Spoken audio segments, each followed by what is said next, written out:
તાજેતરમાં જ મહારાષ્ટ્રના નાયબ મુખ્યમંત્રી એકનાથ શિંદે 3 હાઈ પ્રોફાઇલ સરકારી કાર્યક્રમોમાં ગેરહાજર રહ્યા બાદ જે બાદ મહારાષ્ટ્રના ભાજપ નેતૃત્વ હેઠળના મહાયુતિ ગઠબંધનમાં વધતી જતી તિરાડ અંગે અટકળો તેજ થઈ। શિંદે છત્રપતિ શિવાજી મહારાજની પ્રતિમાના ઉદ્ઘાટન, મરાઠા રાજાનો જન્મજયંતિ સમારોહ અને થીમ પાર્કના ઉદ્ઘાટનમાં ગેરહાજર હતા।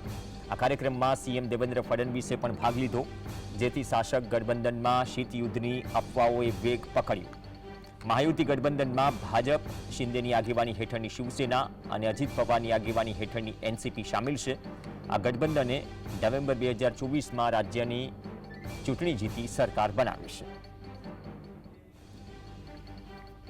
તો આ મજબૂત દેખાતા ગઠબંધનની રચના થઈ ત્યારથી જ તેમાં અસંતોષ ફેલાઈ રહ્યો છે। ગઠબંધનમાં શિવસેના જૂથનું નેતૃત્વ કરવા છતાં શિંદેને મુખ્યમંત્રી પદેથી બાકાત રખાયા, જે બાદ રાજ્ય આપત્તિ વ્યવસ્થાપન સત્તામંડળમાં તેમની નિમણૂક પ્રારંભિક તારણ દર્શાવે છે। ફડણવીસની અધ્યક્ષતામાં 2027ના નાસિક કુંભ મેળાની સમીક્ષા બેઠકમાં શિંદેની ગેરહાજરી વધતી જતી ખાઈ વધુ ઉજાગર કરે છે।